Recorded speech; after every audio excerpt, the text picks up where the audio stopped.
वन्दितु सर्वसिद्धे ध्रुवमचलमनोवमं गदिं पते वोच्छामि समयपाहुळ मीनमोऽसुदकेवलीफणिदम् नमः समयसाराय स्वानुभूत्या चकासते चित्स्वभावाय भावाय सर्वभावान्तरच्छिदे अनन्तधर्मणस्तत्त्वं पश्यन्ति प्रत्यगात्मनः अनेकान्तमयी मूर्तिर्नित्यमेव प्रकाशिताम्। अभी ग्रंथ प्रारंभ ही नहीं हुआ था कि शंकाकार शंका पूछ बैठा है। योग्य शिष्य है अधीर है सब जानने के लिए। तत्वार्थ सूत्र ग्रंथ लिखा जा रहा था। पहले अध्याय का पहला सूत्र लिखा गया था, सम्यक दर्शन ज्ञान चारित्राणि मोक्ष मार्ग। शंकाकार पूछ बैठा, ये जो सम्यक शब्द है इसका क्या तात्पर्य है, जिसके पीछे आपको ग्रंथ लिखने का भाव उत्पन्न हुआ। तो सम्यक शब्द के वैसे तो तीनों के लिए अलग अलग से तीन अर्थ किए ही है। श्रद्धा के लिए विपरीत अभिनिवेश, ज्ञान के लिए संशय विपर्यास अनध्यवसाय रहित, और चारित्र के लिए अज्ञान रूप क्रिया से रहित। लेकिन एक कॉमन सम्यक के लिए कॉमन शब्द क्या है, ऐसा जब पूछा गया तो पूज्यपाद स्वामी जी ने सर्वार्थ सिद्धि में सम्यक शब्द का अर्थ प्रशंसनीय किया है।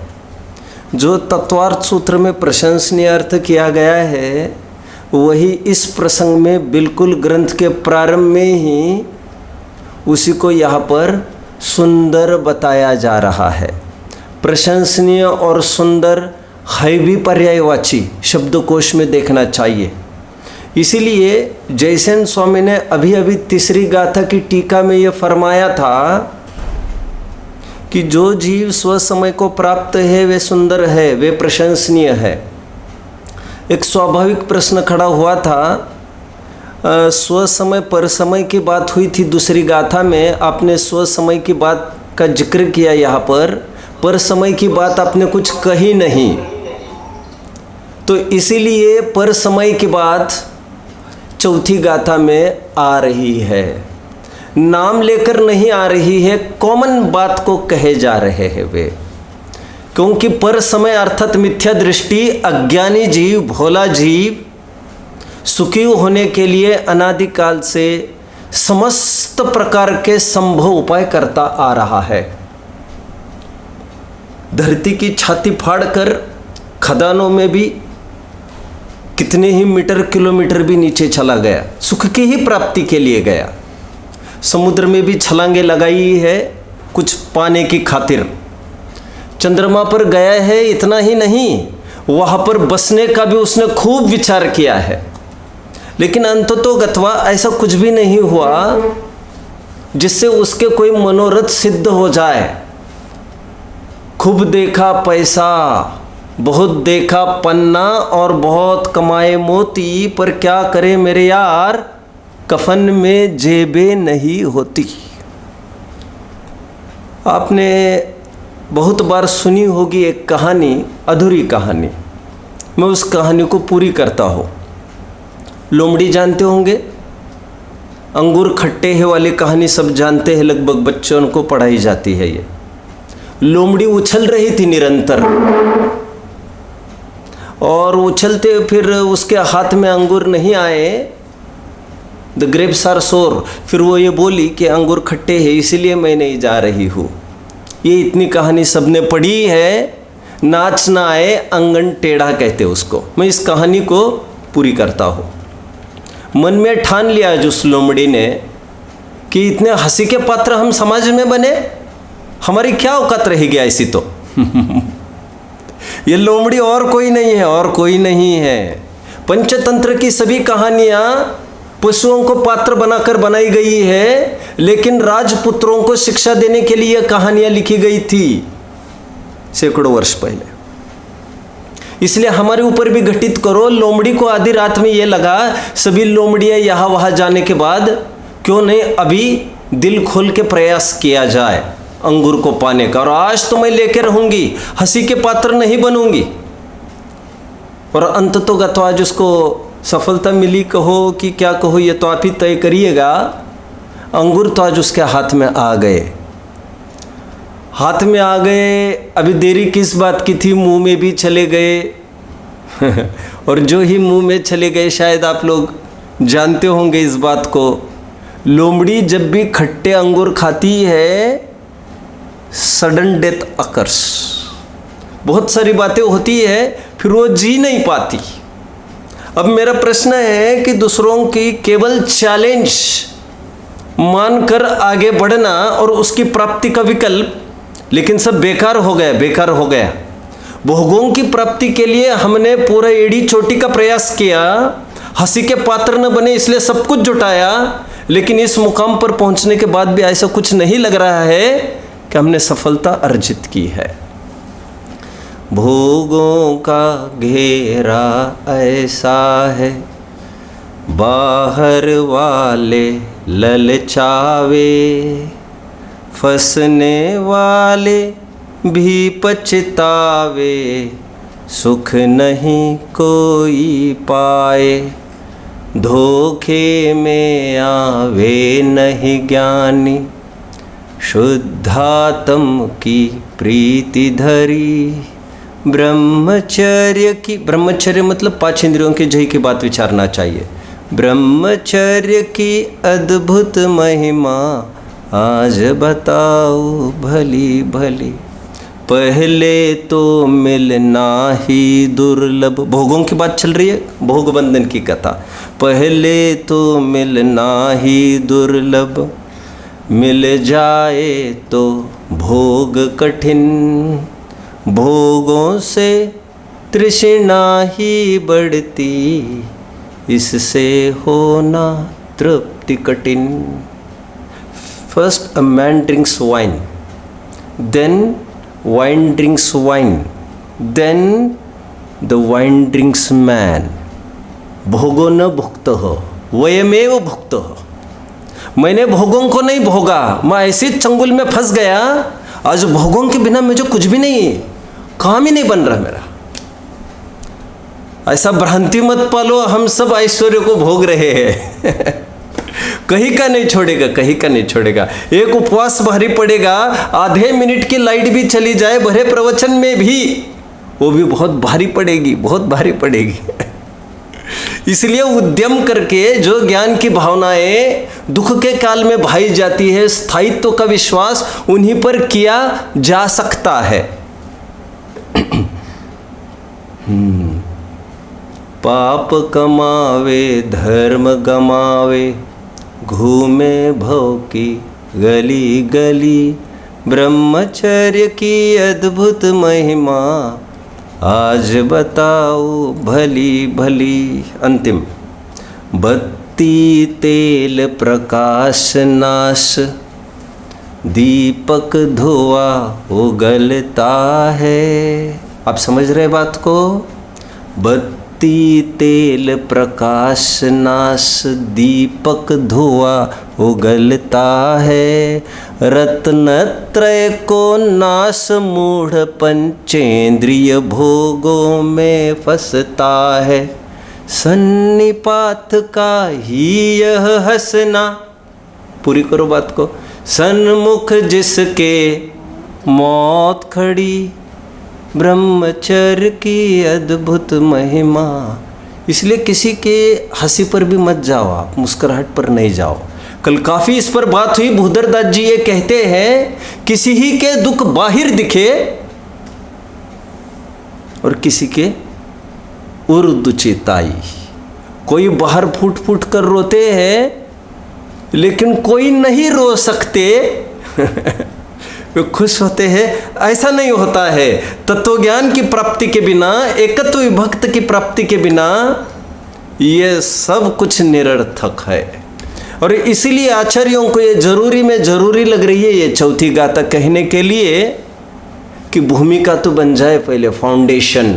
और एक नियम सा समझ लीजिए, सालों से जो प्रयास कर रहे हैं एकत्व की प्राप्ति का, उस विभक्त की प्राप्ति का, उस एकत्व विभक्त की शुद्ध ज्ञायक परमात्मा की प्राप्ति का खूब प्रयास के नाम पर कुछ भी करे, लेकिन जब तक भोगों में सुख बुद्धि नहीं छूटती, भोग जब तक नहीं छूटते, अनधिकृत भोग की बात कर रहा हो, आप समझ रहे होंगे, तब तक एकत्व विभक्त की प्राप्ति नहीं हो सकती। विषयों की भी रुचि बनी रहे और आत्मा की प्राप्ति बनी रहे, हरगिज असंभव है। इसलिए यह तो हमको ही टटोलना है कि हमारा राग कहाँ पर रहा है। जो भी लोग प्रयासरत है और निरंतर कहते हैं बेचारे भोले जीव, इससे यह भी ख्याल में आता है कि इनको जिज्ञासा तो है, होने की उमंग तो है, पंडित जी क्यों नहीं होता है, क्यों नहीं होता है, यह वह पूछते रहते हैं। ये उन्हीं को टटोलना पड़ेगा, उनका कहाँ राग फंसा है। जिनको इतने से भी थोड़ी सी, अभी आते समय एक जन ये पूछ रहा है, हंसी की बात देखो, पंडित जी क्या करे, पेट कम करने के लिए क्या करना चाहिए, कैसे भोग है मैं जल्दी समझा नहीं तो मैंने ये कहा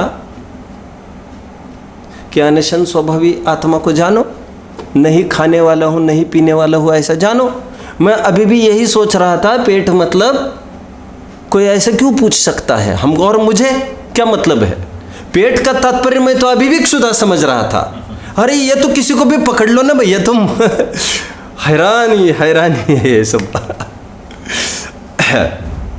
पहली शर्त यहाँ पर दी जा रही है, ये तो भैया ये सब दुनिया में जगह जगह अखाड़े खुले हैं इसके, भोग बंधन की कथा के, ये सब सुलभ है, घर से ही चालू होते हैं ये तो, बाहर नहीं।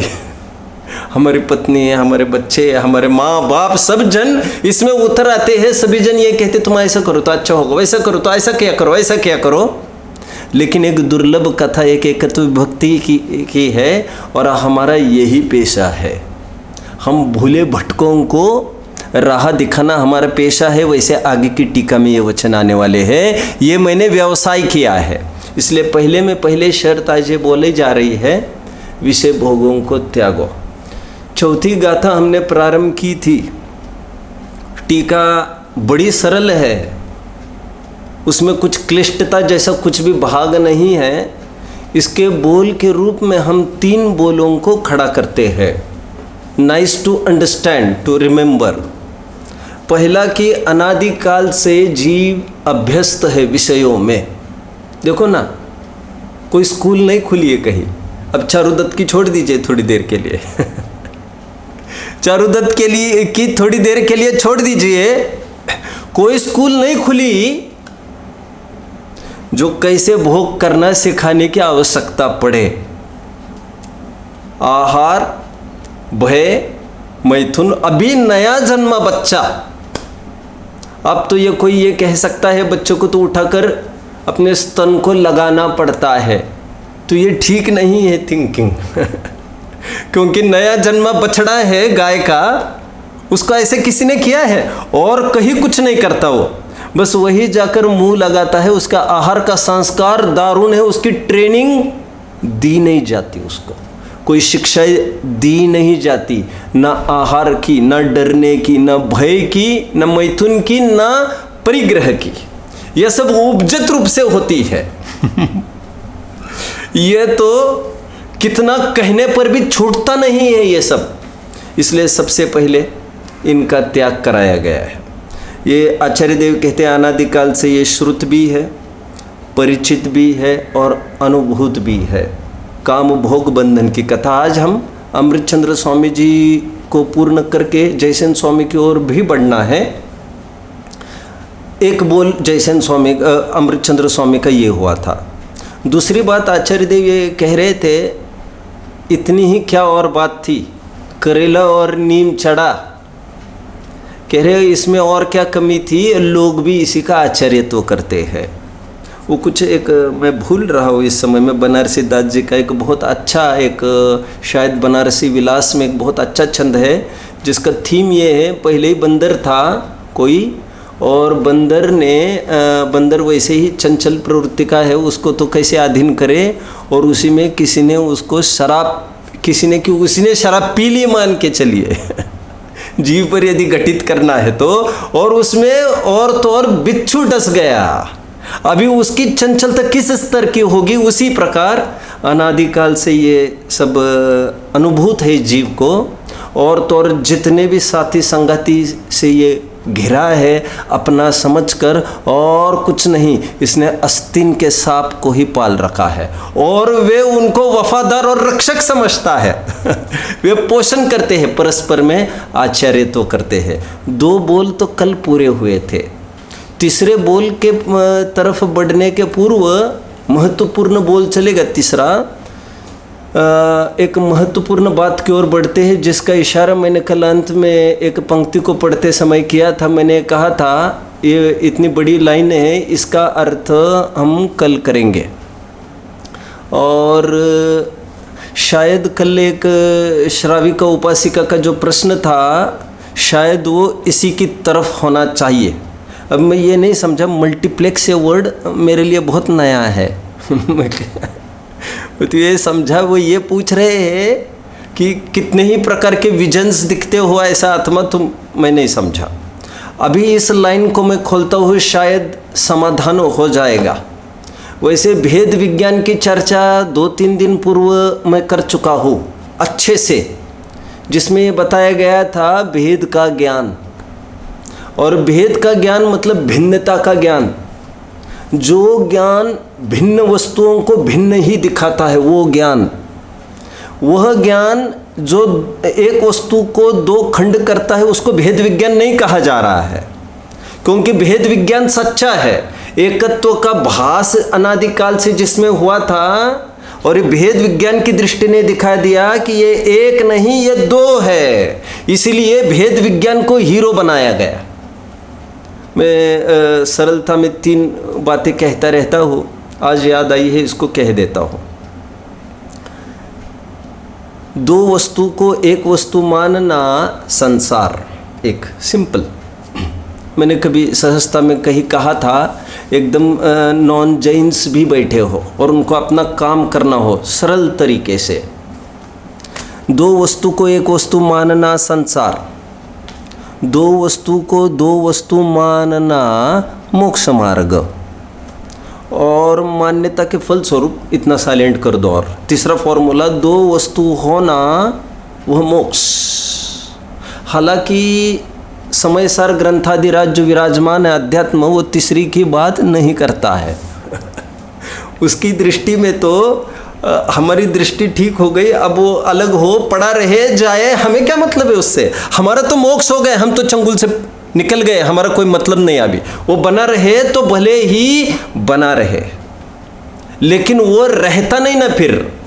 दग्ध बीजवत, क्या कहा मैंने, अकलंग स्वामी का एक हेतु दिया अकलंग स्वामी ने, संसार की वृद्धि क्यों नहीं होती भेद ज्ञानियों के, क्योंकि क्या करे, वो आम बीज नहीं है जो फल जाए, ये दग्ध बीज है, इस बीज को जलाया गया है, इसको कहीं भी बो, कितनी भी खाद दो, कुछ भी करो, उगता नहीं है ये फिर से।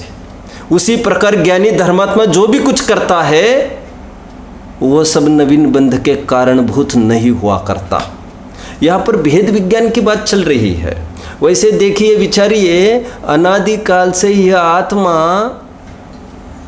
भिन्न ही पृथक है पर वस्तुओं से, और अपने से अभिन्न।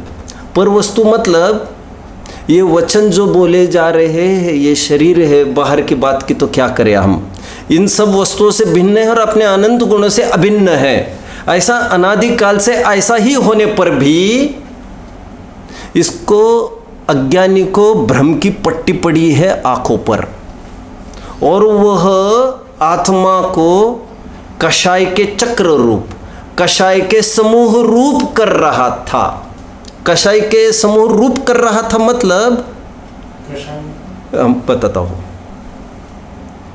पैशन जो जीव को कसे, जो कहना चाहिए राग द्वेष, क्रोध मान माया लोभ, ये टॉक्सिक इमोशंस जो हमको होते हैं, जो हमको जलाते हैं, इस भट्टी को कहते हैं राग द्वेष कषाय भाव कर्म। कई सारे नाम है। इसकी सिंपल परिभाषा आचार्य ने बनाई समझने के लिए, जो आत्मा को कसे, जो आत्मा को दुख दे, उसे कषाय कहते हैं। और जीव का फॉल डाउनफॉल जीव का इसी कषाय से होता है। जीव को दुनिया की कोई ताकत दुखी करने में समर्थ नहीं है किसी भी अवस्था में। उसका स्वयं का अपना अटैचमेंट बॉडी के प्रति कि इसके जाने से मेरा नाश होगा, इसको मिथ्यात्व नामक महाकषाय माना है। कषाय में मिथ्यात्व को भी लिया गया है, विपरीत मान्यता कि ये मेरा शरीर, इसको भी कषाय माना है। लोक में इसको, जैन के अलावा अन्य दर्शनों में इस मिथ्यात्व फैकल्टी को खड़ा नहीं किया गया है। और यहाँ पर मिथ्यात्व में ये कह रहे कषाय तो फल है मिथ्यात्व का। विपरीत मान्यता करेगा तो उसके बदले में उसके फल स्वरूप क्रोध मान माया लोभ होंगे। एनीवे, अभी ये कह रहा था भिन्नता का ज्ञान नहीं होने से परद्रव्य में वह कषाय के समूह रूप होता है। अर्थकार ने यहाँ तक लिख दिया है कषाय के समूह रूप जैसे करता है आत्मा को। जैसे इसलिए कह रहे हैं क्योंकि स्वरूप आत्मा का कषाय रूप होना नहीं है। अगेन बुखार शरीर में ही हुआ है, लेकिन बुखार होना शरीर की विकृति है, कोई नेचर नहीं है। होता तो शरीर में ही है, लेकिन हटाना पड़ेगा, नहीं हुआ ऐसा प्रबंध करना पड़ेगा। ठीक उसी प्रकार आत्मा में कषाय उत्पन्न होती है, लेकिन वह आत्मा की विकृति है, वो नेचर नहीं है। उससे आत्मा रेस्टलेस हो जाता है और अपना सौंदर्य, स्व समय जिसको कहा जा रहा था, वो सौंदर्य को खो देता है और पर में एकत्व करता है। वो यहाँ पर यह कहा जा रहा है तो फिर क्या होना चाहिए? तो कहते जो अनादिकाल से वो कषाय रूप स्वयं को कर रहा है, कषाय रूप मतलब पर समय रूप परिणमित हो रहा है, जो विसंवाद कर रहा है, मैं पर से मेरा अस्तित्व है, ये मैं पर का करने वाला, ये मैं पर को भोगने वाला, महाव्रत को मैं पालने वाला, ये मैं नग्न रहने वाला, इतना सहन करने वाला। अरे तो क्या बात करता है? आत्मानुशासन में ये कह दिया, ऊंची बात है। आत्मानुशासन में ये कह दिया जैसे ये सब पेड़ खड़े हैं वैसा ही एक और ये पेड़ खड़ा है, क्योंकि वे भी स्वयं को नहीं जानते, ये भी स्वयं को नहीं जानता। ये मानता है ये मैं करता हूँ, ये सब ये मैं बचाता हूँ, जीवों की रक्षा करता हूँ, मैं आत्मा हूँ, ऐसा फीलिंग उसको अभी भी नहीं हो रहा है। तो बाहर की क्रियाओं को व्यर्थ बताया गया है। अब क्या हुआ? अनादिकाल से जो अभेद कर रहा था परद्रव्य में, भोग बंधन की कथा, कषाय समूह रूप परिणमन कर रहा था, और आज भेद विज्ञान उसको जागृत हो गया। उसके लिए विशेषण दिया इन्होंने, निर्मल भेद विज्ञान का प्रकाश। अब ये निर्मल क्यों कहा इसको? क्योंकि वह ज्ञान ही था जो पर को अपने में मिलाता था, मेड फॉर ईच अदर समझता था। थोड़ी वैसी ही लगेगी बात, लेकिन ये फैक्ट की बात है। हमारे जैनेतर भाइयों ने तो ऐसी कल्पना ही कर दी है। वे शंकर और पार्वती का एक शरीर में ही आधा आधा रूप बनाते हैं, इसीलिए उन्होंने नाम भी दिया उसके लिए। बोलिए, अर्धनारीश्वर।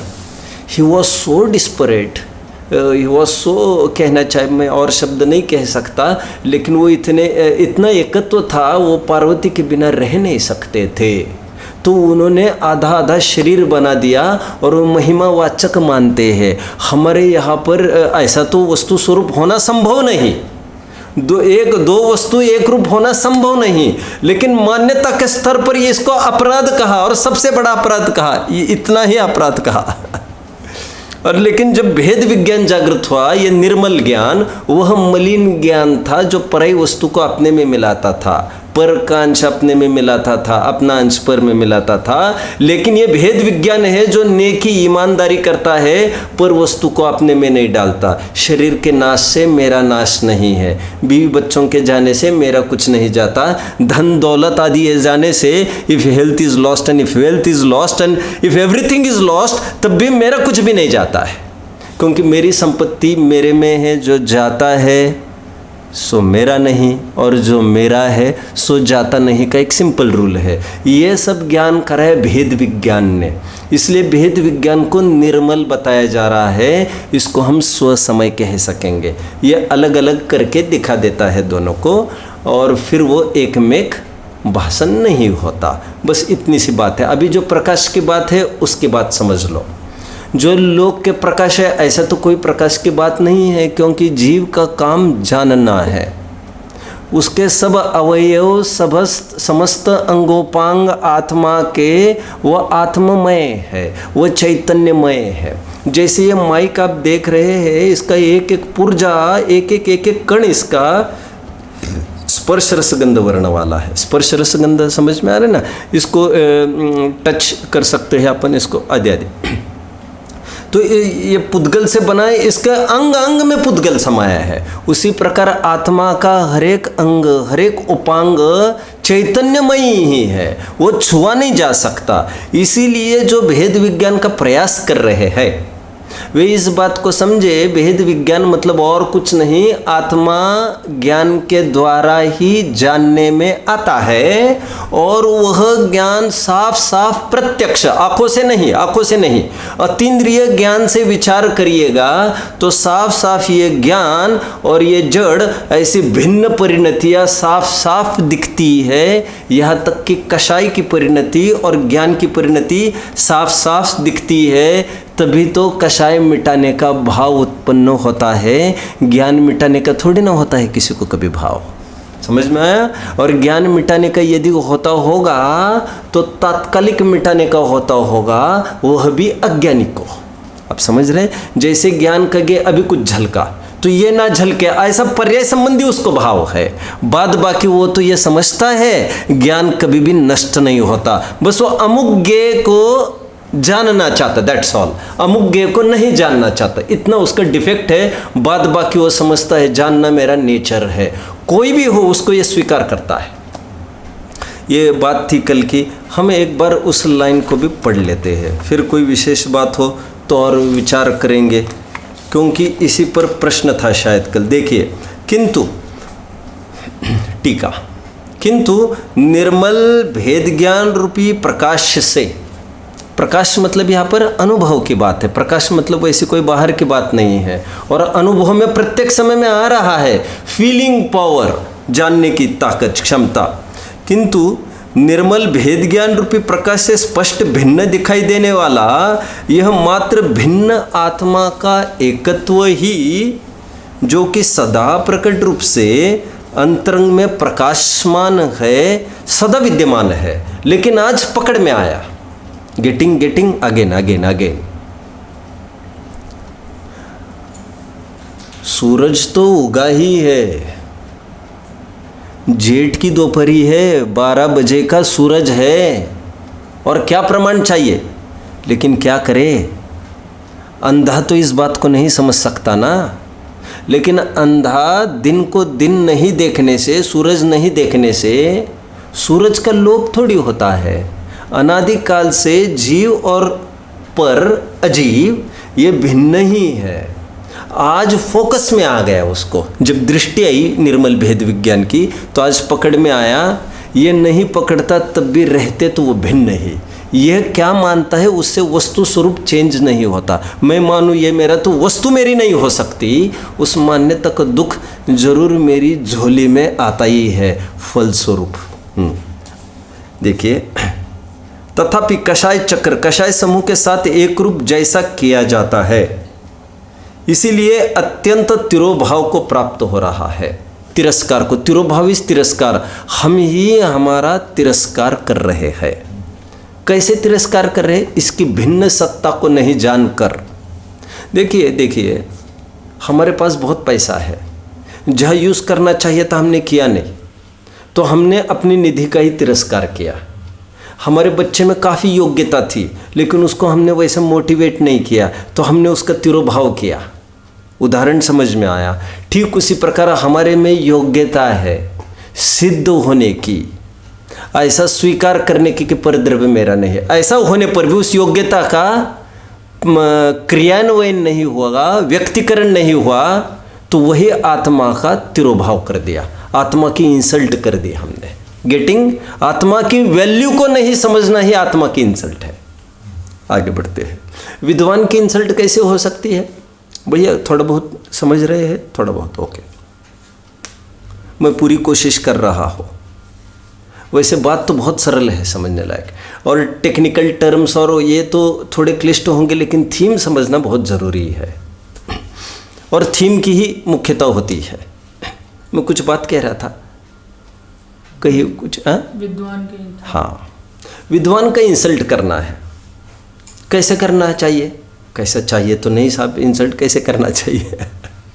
अरे भाई, विद्वान को कोई गाली देने की आवश्यकता थोड़ी इंसल्ट करने के लिए, तो उसकी वैल्यू नहीं आकी हमने उसकी विद्वत्ता की वैल्यू न आँख कर उससे और कुछ काम करा लिया। मैं हमेशा उदाहरण देता हूँ इसके लिए अब्दुल कलाम का, कि अब्दुल कलाम को एकदम टॉप सीट पर बिठा दिया। कौन सी? प्रेसिडेंट। तो उसका तो बहुत सम्मान हो गया। अरे उसको पूछो ना वो छटपटा रहा है, उसका फील्ड अपना रिसर्च डेवलपमेंट का है, तो कह रहे कितनी क्षति हुई हमारी इस फील्ड की, कितनी क्षति हुई ने। तो कहा, एक उदाहरण दे रहा हूँ, मैं ज़्यादा अपडेट नहीं हूँ, मैं ये कह रहा हूँ जो जैसा व्यक्ति है उससे वैसा काम नहीं लेना जो उसकी योग्यता थी, यही उसका इंसल्ट होता है। इंसल्ट और कुछ नहीं होता है। समझ में आया? विद्वान आए बहुत दूर से हमारे घर में और हमने उनको भोजन पान पूछा, सब पूछा और सब बातें करते रहे और एक प्रवचन भी अरेंज नहीं कर पाए, ये उनका इंसल्ट है। विद्वान विल फील डाउन उनको आपकी मिठाइयों से मज़ा नहीं आएगा। ठीक उसी प्रकार जीव का तिरोभाव, जीव का तिरस्कार, जीव का इंसल्ट कैसे? उसकी योग्यता थी पर के बिना रहने की, और आपने ये माना कि आत्मा भोजन आदि के बिना कैसे रह सकता है। अमूर्तिक ज्ञानानंदमयी नेचर को नहीं समझना, उसकी योग्यता टू राइज की योग्यता नहीं आंकना ही उसका तिरोभाव था। ये कल की लाइन जो रही थी इसको कंप्लीट किया। तीसरी बोल की तरफ हम बढ़ते हैं, अंतिम बोल। कोई डाउट हो तो आप बीच में पूछ सकेंगे मुझे, तो शक्ति प्रमाण में उसको समझाने का प्रयास जरूर करूँगा। तीसरा पॉइंट बहुत महत्वपूर्ण पॉइंट हम देखते हैं। पहले दो पॉइंट मैंने कहे टीकाकार के, वैसे हम बोल देखते आ रहे हैं। पहली, दूसरी, तीसरी गाथा में बराबर बोल देखे हैं जिससे हमको एक रैपिडली एट अ ग्लांस ग्रंथ समझ में आए। तीसरे के लिए मैंने ये कहा कि अनादिकाल से ये अज्ञानता तो जीव में थी ही, विषय कसाई की वांछा, और परस्पर में आचार्यत्व भी यही करते हैं, यही उपदेश देते हैं। दो बातें। अभी जाते जाते तीसरे पॉइंट की तरफ बढ़ने के पहले, इसलिए हमें चाहिए, मैं तो व्यापक बात कर रहा हूँ, यहाँ पर तो वैसे कोई लोग बैठे नहीं हैं, लेकिन जो भी सुन रहे होंगे इस बात को, क्या किसी माँ बाप ने कभी ये विकल्प किया है बच्चों को बिठाकर, लड़की को बिठाकर, बेटा ब्रह्मचर्य सुरक्षित धर्म है, इसको अंगीकार करने का और इसको किसी भी कॉस्ट पर प्रकट करने का प्रयास करना चाहिए। एक बात। दो,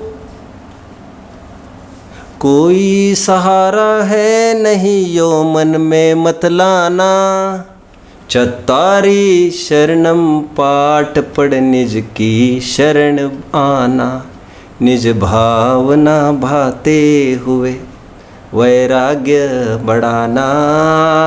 अभी की गाथा बोलो।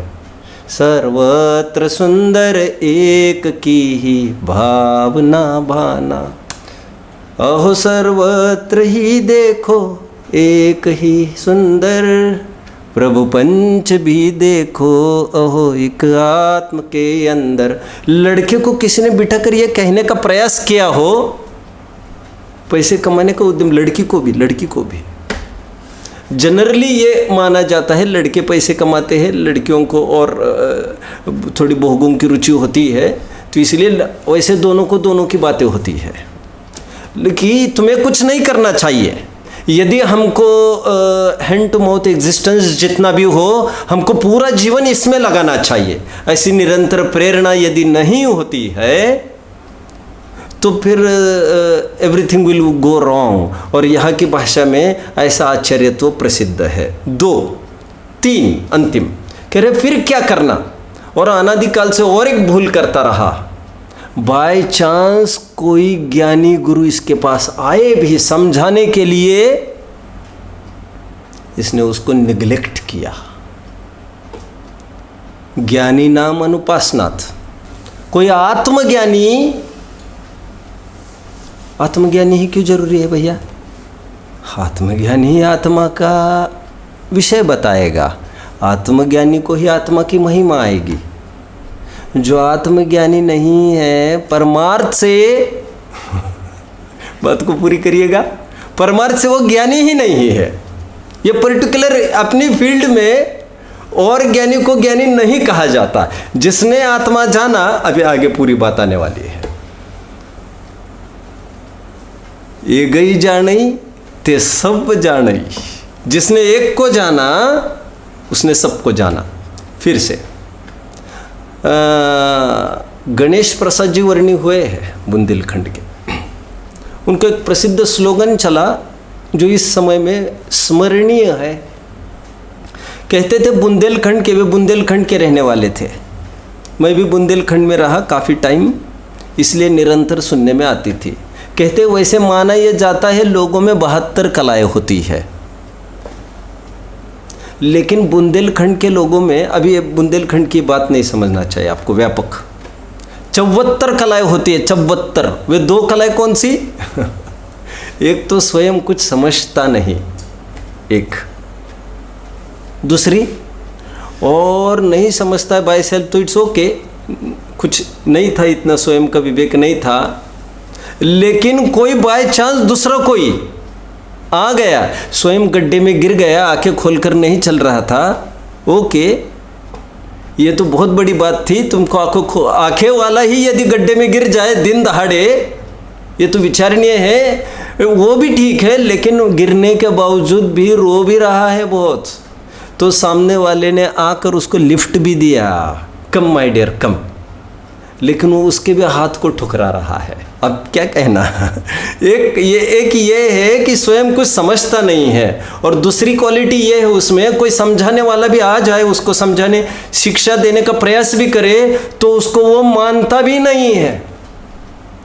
तीसरा बोल चल रहा है हमारा। पहला बोल, अनादिकाल से भोग बंधन में पारंगत है ये जीव। जैसे मैंने कल कहा था, बाहर ही हम निकले, एक दूसरों के साथ हम कैसी बात करेंगे और कैसा प्रयास होना चाहिए। कम से कम विद्वानों में तो हमारा जीवन पूरा यहाँ पर यही है, हमें क्या मतलब है, कल इतना रेट था, आज इतना रेट है, आज इतना रेट है। अरे उस भाव के पीछे हमारे भावों के सुधार का हमने ध्यान नहीं दिया।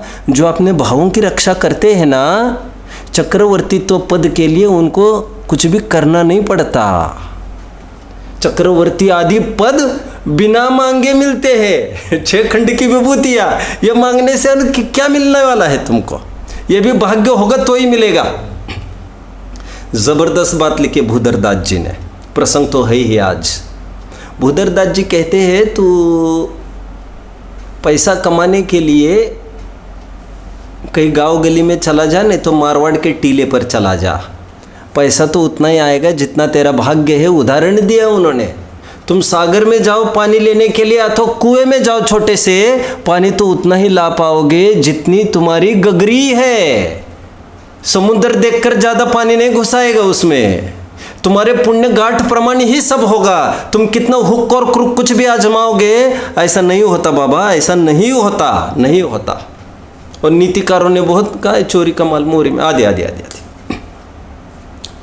फिर आज तक हमको समझाने वाले दूसरा बोल, अनादिकाल से यही में पारंगत था, आचार्य तो भी आपस में यही चलता रहा, और कोई बाय चांस ज्ञानी भी आ गए इसकी शिक्षा देने वाले,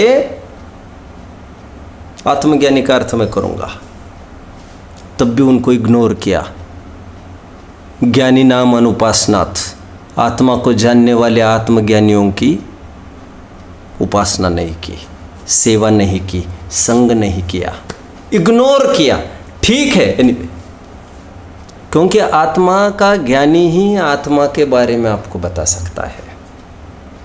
जिसको आत्मा का ज्ञान ही नहीं है वो आपको विषय कषय की बातें बता सकता है। एक काम करो, यहाँ से माल उठाकर वहाँ बेचो तो तुम्हें लाभ होगा, और ये सब हमारे लिए कुछ भी कार्यकारी नहीं है। और कौन से आत्मा का ज्ञान, ये भी समझ लीजिए। जयसेन स्वामी ने इस पर फोकस किया है।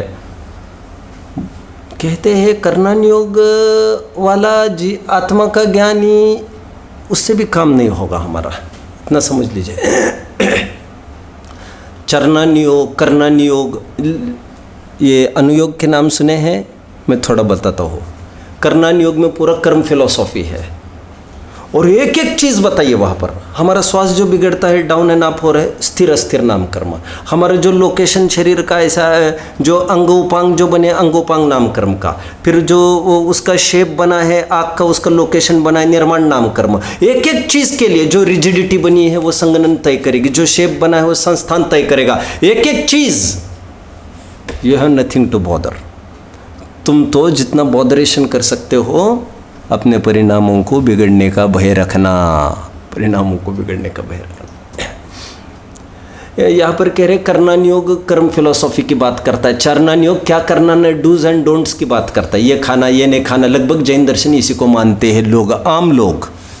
लेकिन कह रहे हैं जब तक उस एकत्व विभक्त के आत्मज्ञानी, क्योंकि आत्मा भी कई तरह का है, आत्मा भी कई तरह का है। कई तरह का मतलब नयों में कहो तो 8 प्रकार का नय, थोड़ा कॉम्प्लिकेटेड हो जाएगा, मैं अंदर नहीं जाना चाहता। तो उसको भी तो आत्मा कहते हैं। ऐसे आत्मज्ञानी के उपदेश से हमारा काम नहीं होगा। कैसा आत्मज्ञानी चाहिए? एकत्व विभक्त विशेषण वाला आत्म संबंधी ज्ञानी चाहिए, क्योंकि जिसको इसकी खबर ही नहीं है एकत्व विभक्त की, भले वो उपदेश कैसे देगा तुमको एकत्व विभक्त का। So funny and so amazing, amusing as well.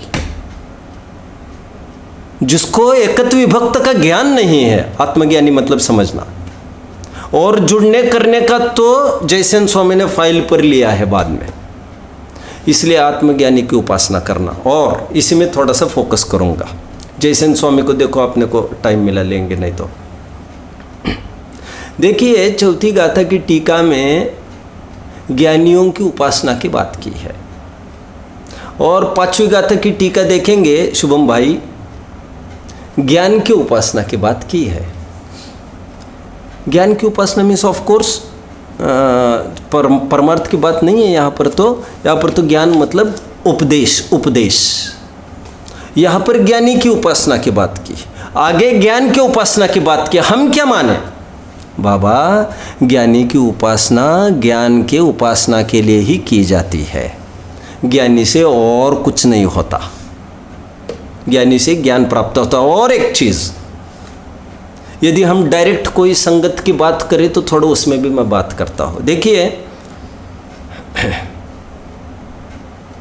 ज्ञानी होना क्यों जरूरी है संगत उसकी?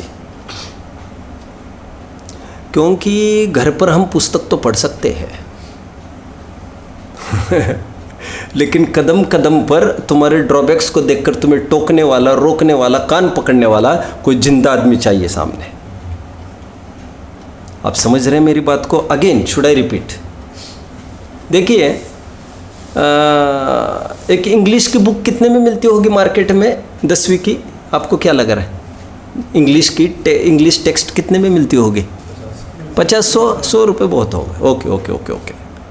आपको यदि इंग्लिश पढ़ना है, आपको कितना अदा करना पड़ेगा फ्रॉम अ टीचर? कितना अदा करना पड़ेगा? 100 रुपये। और क्या बोल रहे हैं? 1 लाख रुपए बोल रहे हैं। अरे लाइन लगी है उसके लिए, तो व्हाट इज डिफरेंस? आप समझे इस बात को। 100 रुपये और 1 लाख रुपए, वैल्यू क्यों है उसकी? और वो 10 बार पूछेगा और सोएगा तो उठाएगा। पुस्तक कैसे उठाएगा? ये पुस्तक को उठाकर पीछे कर देगा और कहाँ चली गई पुस्तक, धस जाएगी नीचे कहीं, नींद वींद लगी तो। लेकिन ये डंडा लेके खड़ा रहेगा। ये कई व्यायाम कराएगा ग्रामर में। ये ऐसा करो तो क्या होगा, ये वैसा करो तो क्या होगा, ये वैसा करो तो। बुक्स में इतना कुछ नहीं है, बियॉन्ड द बुक्स बहुत कुछ पढ़ाता है वो। इसलिए जो नए पढ़े लिखे जो इंजीनियर होते हैं,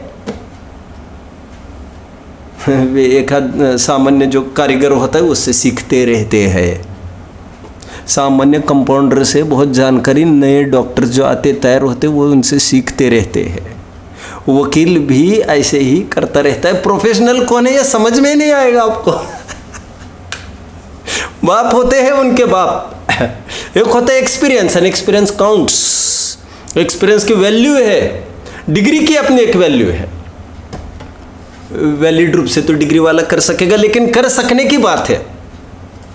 और इसलिए जिंदा की बात की है हमारे जी। और डॉक्टर से दवा लेना बात अलग है, लेकिन जब रोग नियंत्रण में नहीं आए तो डॉक्टर ज़रूरी समझता है मेरे ऑब्जर्वेशन में आपको रहना है।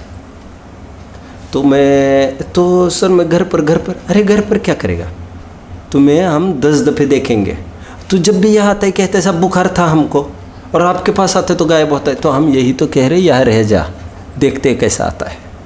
नहीं साहब अब भी आपके यहाँ आया तो अच्छा लगने लगा। अच्छा है, क्या हो गया? अच्छा लगने लगा। अरे बाबा ये सबकी प्रॉब्लम है, तुम यहीं पर रहो, हम तुमको नज़दीक से देखेंगे, नज़दीक से। ज्ञानी नाम अनुपासनाथ, ज्ञानियों की संगति करना चाहिए, यह एक लाभ होता है। अब वे लोग जो हमारे पास तो कोई नहीं मिला, वे रोते नहीं बैठे, मूर्खबाजी नहीं करे। आगे की टीका में शायद मैं चर्चा करूँ ना करूँ, यहाँ ही उठाऊँ तो आगे नहीं करूँगा। चौबीजी से दुब्बेजी बनकर आ जाओगे। फिर से लेट रिपीट। बहुत जन इसका भी एक क्या कहना चाहिए, इसका भी एक थोड़ा माथे में मैडनेस है कि कोई ना कोई गुरु चाहिए, कोई ना गुरु चाहिए। अरे भैया, और तुम क्या करोगे? और 10 साल रह रहे, अब तुम क्या कितना जानने लगे 10 साल से? तुम हम कपड़ा धोना सीख गए। अरे भैया वो तो ठीक है, तुम अपना जीवन दांव पर लगाओगे क्या? दांव पर लगाओगे। और सुनो, मिसगाइडेंस के बहुत अवसर होते हैं जिंदा आदमी से। तुम कुछ सीखने जाओगे, आते समय तुम ज़रूर कुछ खराबी भी ले आओगे, क्योंकि आइडियल पर्सन कोई नहीं होता। और तुम रोक नहीं पाओगे वो कमियों को घर पर लाने के लिए, रोक नहीं पाओगे। वो बस by chance they will be a part and parcel of your life, you will not be able to deny. वो तो कुछ डिसीजन ही नहीं होगा। बुद्धू होकर आने की ये जिनवानी है, सब सिखाती है घर पर बैठे। और ऐसा ढूंढने में जीवन बर्बाद नहीं किया जाता। अब मैं यहाँ देख कर कोई गुरु मिलता है, यहाँ ऐसा जीवन बिगाड़ो मत। जिनवानी मिली है, गुरु भी है, माता भी है, पिता भी है, दोस्त भी है, भाई भी है, सब कुछ है। संतोष बुद्धि रखो। और चलते समय आपको अच्छे मार्ग पर चलते समय आपको आपके वरिष्ठगण जरूर मिलेंगे, जो आपको रोकने टोकने की क्षमता रखेंगे। ज्ञान में भी ऊंचे होंगे, आचरण में ऊंचे होंगे। वो तो कुछ करना नहीं पड़ेगा, जीवन उसके लिए दांव पर नहीं लगाना पड़ता। और ऐसे जनों की दोस्ती करने के लिए तुम्हें समर्पण करना पड़ेगा कुछ। उनसे नज़दीकी के लिए आज उन्होंने डांटा, आज उन्होंने फटकार, आज ये हुआ, ऐसा नहीं करूँगा मैं वैसे। You are going to lose my dear, you are going to lose. उनका क्या होगा? उनको क्या फ़ायदा है तुम्हारा साथ में होने से? सब इसका अर्थ बताओ, इसका। अरे भाई तुम पहले अध्यापन पढ़ लो उसको। बहुत जन कभी पढ़े नहीं ग्रंथ, और ये इसको बोलो और बताए। अरे भाई उपासना का क्या मतलब है? कितने व्यस्त है टोडरमल जी, तुम जानते हो, और तुम उनको कहते हो पढ़ना चाहिए। उपासना का अर्थ टोडरमल जी को वहाँ से उठाया समझ में आता है ना? उठाया टोडरमल जी को वहाँ उठाया वहाँ से और ठेठ उनकी अगवानी हुई जयपुर में। और गरीब आदमी था वो समय के। टोडरमल जी एक व्यक्तित्व है। और काम करते थे किसका काम कहेंगे आज, अकाउंटेंट का काम करते थे 250 वर्ष पहले। और प्रकांड ज्ञानी तो उपासना समझिए। ब्रह्मचारी रायमल जी को बहुत सारे प्रश्न उत्पन्न हुए, स्विफ्टली बढ़ता हो, बहुत सारे प्रश्न कई दफ़े कह चुका हो। मोक्ष मार्ग प्रकाशक के प्रस्तावना में मैं ले चुका हूँ इसको। रायमल जी को कुछ प्रश्न उत्पन्न हुए, उनको सॉल्यूशन नहीं मिला, वो पूरे भारत भर घूमते रहे और किसी ने सॉल्यूशन नहीं दिया उनको। किसी ने उनको सजेस्ट किया कि आपको टोडरमल जी से मिलना चाहिए। कह रहे टोडरमल जी कौन है जिनको मिलना चाहिए? कहते जयपुर। ओके, जयपुर आ गए। ललक 250 वर्ष पहले ऐसा कुछ नहीं था। किक लगाई, बटन स्टार्ट हो और ठेठ वहीं पर रुकना है, आपने को बीच में कोई हॉल्ट भी। अरे क्या बात करते हो तुम। जयपुर गए। वहाँ पर जयपुर जाने पर यह पता चला कि घर पर नहीं है पंडित जी। तो वहाँ से उनको जिज्ञासा हुई, भूधर दास जी भी अच्छे विद्वान हैं आगरा के, देख कर तो आए, वे सॉल्यूशन देते हैं क्या इसका। आगरा गए, वहाँ से जयपुर से कैसे गए होंगे, पैदल कितने दिन गए होंगे, कैसे गए होंगे। आगरा में सेटिस्फैक्शन नहीं हुआ होगा जैसा होना चाहिए। फिर से जयपुर आए, पता चला अभी भी नहीं है घर पर टोडरमल जी। तो फिर वहाँ से उनको लगा तब तक मैं दौलत राम जी को मिल के आता हूँ उदयपुर में, देखो वे क्या समाधान करते हैं। समकालीन विद्वान है ये 250 वर्ष पहले के। तो उनसे भी मिले, कुछ समाधान भी हुआ, लेकिन फिर भी उनको भाव बना टोडरमल जी को मिले ही। फिर टोडरमल जी को फिर जयपुर आए मिलने के लिए। तो आज पता चला 150 किलोमीटर दूर सिंघाना में ये तो एक नौकरी कर रहे हैं, ये तो साल में एक आध बार आते जाते हैं, बीवी बच्चों का चेहरा भी देखने के लिए उनको, उसको कहते हैं कि पेट का सवाल है, दूर रहते थे। फिर वहाँ पर गए सिंघाना में, और वहाँ पर फिर हाथ जोड़कर फिर पहले तो काफ़ी प्रश्न पूछे। उपासना समझो ज्ञानियों की कैसे की जाती है। उनको काफ़ी प्रश्न पूछे। रायमल जी लिखते हैं 1000 प्रश्न पूछा और प्रश्नों का उत्तर बोलिए एक गोमट सार ग्रंथ के आधार से दिया। This is a miracle, extraordinary person. क्या आदमी है, क्या है, क्या पावर है इसकी। 1000 प्रश्नों के उत्तर एक ग्रंथ में से धड़ाधड़ बोल रहे, अपना काम करता जा रहे, लिखा पढ़ी 2+2 4 भी करते और उत्तर भी देता जा रहा है। क्या आदमी है। तो उनको लगा ये गजब का आदमी है, और जो 1000 वर्ष में भी काम संभव नहीं हुआ था। गोमट सार पर टीका ही नहीं लिखी गई थी, एक बहुत बड़ा क्षेत्र खाली रहता, अपना समझ लीजिए। तो उन्होंने तो लिखवाया चामुंडराय ने धवल का इसमें, लेकिन इसका कौन करता आगे।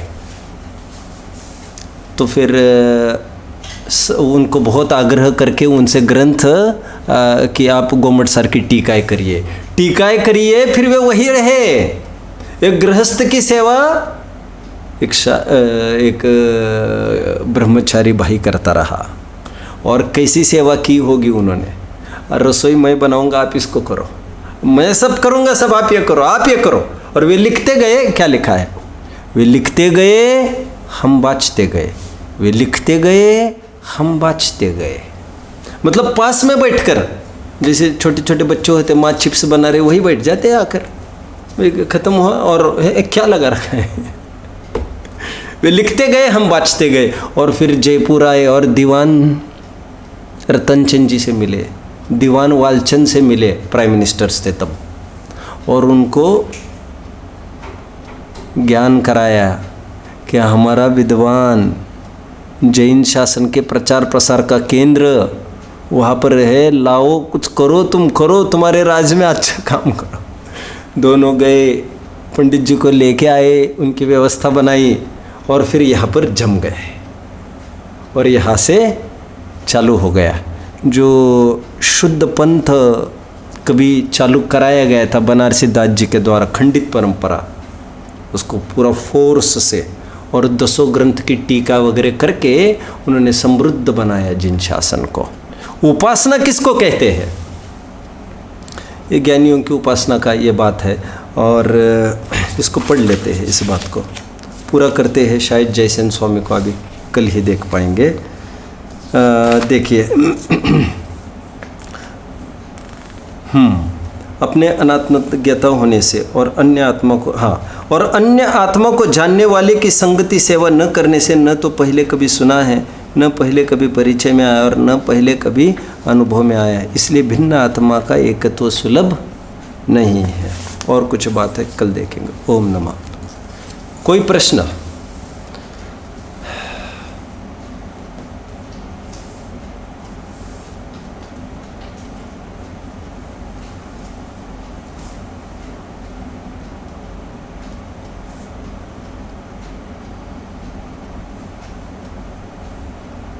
है क्या?